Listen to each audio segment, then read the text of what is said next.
හොඳයි මේකෙදි බලමු අපි කොහොමද V-Ray එක පාවිච්චි කරලා රෙන්ඩර් එකක් කරගන්නේ කියලා. ඉතින් V-Ray එකේ තියෙන settings ටික මම අරන් තියෙනවා. ඒ කියන්නේ plugin එකට අදාළ වෙන settings ටික අපි මෙතෙන් අරන් තියෙනවා. ඉතින් ඒක ඔයාලට ගන්න පුළුවන් මේ වගේ free space එක right click එකක් දීලා ඊට පස්සේ ඔයාලට පල්ලෙහාට ගියාට පස්සේ බලා ගන්න පුළුවන් මේකේ V-Ray එකට අදාළ setting ටික මෙන්න මෙතනින් තියෙනවා. හරි. මෙතන මම V-Ray for SketchUp කියන එකයි V-Ray lighting කියන එකයි අරන් තියෙනවා. මේ දෙක විතරයි අරන් තියෙන්නේ මෙතෙන්ද. හරි. මේකේ rendering එක වට පුළුවන් ඉස්සල්ලාම sense ටිකක් හදා ගන්න මේකට. මෙන්න මේ විදිහට කලින් කතා කරා. ඉතින් sense ටික හදාගත්තට පස්සේ අපිට පුළුවන් මේ sense එක render part එක කරගන්න ඉක්මනින්ම. ඒක ලේසි ක්‍රමයක්. එහෙම නැත්නම් ඔයාලට ඕන position එකකින් render කරගන්නත් පුළුවන් ගැටලුවක් නැහැ. හරි. මෙන්න මේ position එකේ මම render කරගන්න ඕන නම් අපිට පුළුවන් මෙන්න මෙතන ඔයාලට තියෙනවා තේ පෝච්චයක් වගේ එකක්. ඒකේ නම එතකොට වැටෙනවා ඔයාලට render කියලා. මේ ඇඟිල්ල තියෙන එක නෙමෙයි. අනිත් එක අන්න ඒක උඩ එකපාරක් ක්ලික් එකක් දෙන්න. ක්ලික් එකක් දුන්න ගමන් මේක render වෙන්න පටන් ගන්නවා. හරි. එතන මෙන්න කලර් එක පෙන්වනවා RGB එකකින් එන්නේ. ඊට පස්සේ මේක render වෙන මේ process කරන වෙලාවක් යනවා. ඉතින් ඒක වෙනාට පස්සේ අපිට බලා ගන්න පුළුවන් දැන් ඔන්න finished view. හරි. මේ තියෙන render කරපත් එක. හරි මේක සාමාන්‍ය SketchUp එකකින් output කරගන්න එකකට වඩා quality එකකින් වැඩි. ඒ වගේම තමයි මේ render කරගත්ත එක අපිට පුළුවන් මෙන්න මෙතනින් ගිහලා save කරන්න. හරි මෙතන ක්ලික් කරාට පස්සේ අපිට පුළුවන් කැමති තැනක මේක save කරන්න. දැන් මම මේක save කරන්න යන්නේ නැහැ. මම මේක cancel කරන්නම්. හරි ඊට පස්සේ අපිට පුළුවන් මේ අපි render කරගත්ත එක මෙන්න මෙතනින් අයින් කරලා දාන්න. හරි. එහෙම ඒ දේ කරන්න පුළුවන් මේක මූලික වශයෙන්ම quick render එකක් මේකට දෙන්න පුළුවන්. මෙතන දිනකට කියනවා අපි quick render එකක් දෙනවා කියලා. හරි. ඊට පස්සේ අපිට පුළුවන් මේකේ යම්කිසි වෙනස්කම් ටිකක් කරගෙන අපිට render එකක් දෙන්න පුළුවන්. ඒකට ඔයාලට යන්න පුළුවන් මෙන්න මෙතන ඔයාලට තියෙන ලොකු බෝලයක් වගේ access editor එක. ඉතින් මේ access editor එකට ගියාට පස්සේ ඔයාලට මෙන්න මේ වගේ window එකක් එනවා. මෙතන ඔයාලට පළවෙනියට මේ තියෙන material එක. එතකොට material යටතේ material මෙතනින් පෙන්නනවා මේකේ අපි පාවිච්චි කරලා තියෙන materials ටික. මෙතන තියෙනවා සාමාන්‍ය SketchUp එකේ පාවිච්චි කරපු net materials. හරි. මෙන්න මේ විදිහට ඔයාලට පෙන්වන්න පුළුවන් මෙන්න මේ එකල ක්ලික් කරාට පස්සේ මේ පැත්තට මේක එනවා.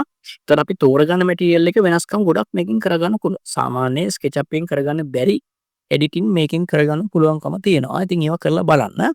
ඊට පස්සේ මේ පැත්ත එක ක්ලික් කරාට පස්සේ අපිට materials තෝරගන්නත් මෙතනින් පුළුවන්. හරි. එතකොට මෙතනක් තියෙනවා SketchUp එකේ දැනට අපි දැකලවත් නැති materials ගොඩක් මෙතනින් දීලා තියෙනවා. හරි. මේ material ඕනෑක අපිට පාවිච්චි කරන්න පුළුවන්කමත් මෙතනින් තියෙනවා. හරි. එතකොට materials ගැන කතා කරන්න තියෙන ওই ටික ඊට පස්සේ මෙතනින් තියෙනවා ඊට පස්සේ light එක.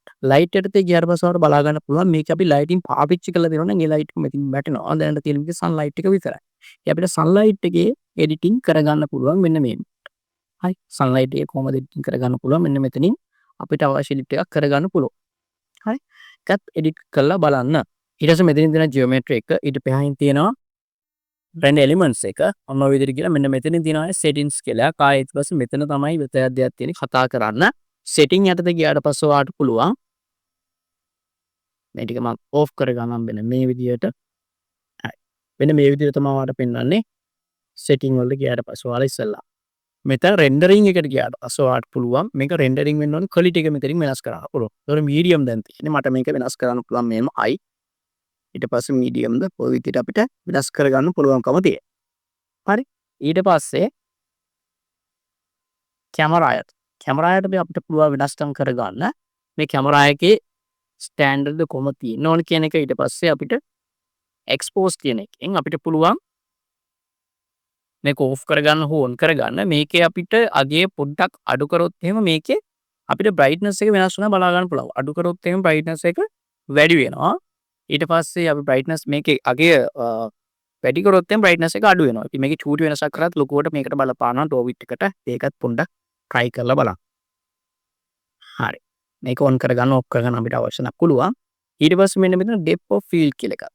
මෙතනින් අපිට පුළුවන් යම්කිසි focus එකට අනුව මේක render වෙන්න දෙන්න. ඒ කියන්නේ මේක on කරගත්තට පස්සේ අපිට පුළුවන් drawing එකට ගිහිල්ලා මෙන්න මෙතන click කරාට පස්සේ යම්කිසි මේ position එකක් දෙන්න පුළුවන් අපේ drawing එකේ. ඒතකොට ඒකට සාපේක්ෂව අපේ drawing එක rendering වෙද්දී ඒක focus කරගෙන තමයි දෙන්නේ. දැන් මෙතන මම click කරොත් එහෙම ඔයාලට බලා ගන්න පුළුවන් මෙන්න මෙතන ආගේ වෙනස් වෙනවා. හරි. ඒක අපිට කැමති නම් දෙන්න පුළුවන් මේ focus එක තෝරාගෙන. ටැප් මම off කරගන්නවා. just effect option දෙන්න පුළුවන්. ඊට පස්සේ render output. render output එක යටතේ අපිට පුළුවන් මේ render වෙන image එකේ sizes එක මෙතනින් වෙනස් කරගන්න. මෙතනින් අපිට පුළුවන් රේටියෝ එක යටතේ අවශ්‍ය නම් මේ කට්ටිය දීලා තියෙන ප්‍රීසෙට් පොදපු ස්කේල් එකකට දෙන්න. එහෙම නැත්නම් අපිට කස්ටම් ගිහිල්ලා අපිට කැමති එකක් දෙන්නත් පුළුවන්කම තියෙනවා. හරි. ඊට පස්සේ යටින් තියෙනවා සේව් ඉමේජ් එක. හරි. සේව් ඉමේජ් යටතේ අපිට පුළුවන් මේක සේව් වෙන්න ඕනේ පාත් එක දෙන්න. මෙන්න මෙතන ගිහලා ක්ලික් කරාට පස්සේ අපිට පුළුවන් පාත් එක කොහෙද මේක සේව් වෙන්න ඕනේ කියන එක දෙන්න අවශ්‍ය නම්. හරි. ඊට පස්සේ ඇනිමේෂන් තියෙනවා. මේ වගේ එඩිටින් කරගන්න පුළුවන් එන්වයරන්මන්ට්. එන්වයරන්මන්ට් යටතේ අපිට පුළුවන් බෑග්ග්‍රවුන්ඩ් එක මොන කලර් එකෙන් දෙන්න ඕනේ. එහෙම නැත්නම් බෑග්ග්‍රවුන්ඩ් එකට අවශ්‍ය නම් ටෙක්ස්ට් එකක්. ඒ කියන්නේ ඉමේජ් එකක් එතනින් දෙන්නත් පුළුවන්කම තියෙනවා. හරි. ඒ ටිකත් බලන්න. හරි. ඒ විදිහට අපි වෙනස්කම් කරගත්තට පස්සේ අපිට අවශ්‍ය විදිහට මෙතනදී වීරය ගැන සම්පූර්ණයෙන්ම එකින් එක කතා කරන්න බලාපොරොත්තුවක් නැහැ. හේතුව මේක වීරේ පාඩම නෙමෙයි. මේක ස්කෙච් පෝස් එකක්. එතකොට මේකෙදි සම්පූර්ණයෙන්ම වීරය ගැන කතා කරන්නේ නැහැ. වීරය කියන්නේ වෙනම ඉගෙන ගන්න ඕන දෙයක්. මේක රෙන්ඩරින් පාර්ට් එක කරගන්නවා දෙයක්. සාමාන්‍යයෙන් ලුමියන් එක වගේ වෙනම ඉගෙන ගන්න ඕනේ. සොෆ්ට්වෙයාර් එකක් වගේ එකක්. ඉතින් මේක ප්ලගින් එකක් විදියට මේකට දාගෙන තිබ්බට හරි. අවශ්‍ය දේවල් සේව් කරගත්තට පස්සේ අපිට පුළුවන් මෙන්න මෙතන ගිහලා ක්ලික් එකක් දෙන්න. එතකොට ඔයාලා බලා ගන්න පුළුවන් මේක රෙන්ඩර් වෙන්න පටන් ගන්නවා. වෙන මෙතනින් අපිට බලා ගන්න පුළුවන් 450 සයිස් එකකින් තමයි මේක රෙන්ඩර් වෙන්නේ. ඒ රෙන්ඩර් වෙන ප්‍රමාණය තමයි අපි මෙන්න මෙතනින් මේ හදාගෙන තියෙන්නේ. හරි.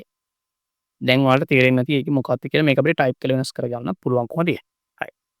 ඊට පස්සේ මේ හදාගත්තු සෙටින් ටිකක් අපිට අවශ්‍ය නම් සේව් කරලා තියාගන්න පුළුවන් වෙන වෙලාවක පාවිච්චි කරන්න ෆයිල් එකක් විදිහට. ඒක කරන්න පුළුවන් අපිට මෙන්න මෙතනින් ගියාට පස්සේ save render settings ෆයිල් කියලා තියෙනවා. මෙතනින් ගිහලා අපිට සේව් කරගන්න පුළුවන් අපේ කැමති ෆයිල් එකකට ෆෝල්ඩර් එකකට මේ හදාගත්තු සෙටින් ටික. එතකොට අපිට ආයේ මේක ඕනේ නැහැ. කියන්නේ අපි වෙන තැනක සේව් කරගන්න තියෙන එකක් ආයෙ අපිට ගන්න ඕන නම් අපිට පුළුවන් මෙන්න මෙතන ගිහිල්ලා ඕපන් කරගන්න ඒ අදාළ ෆෝල්ඩර් එක.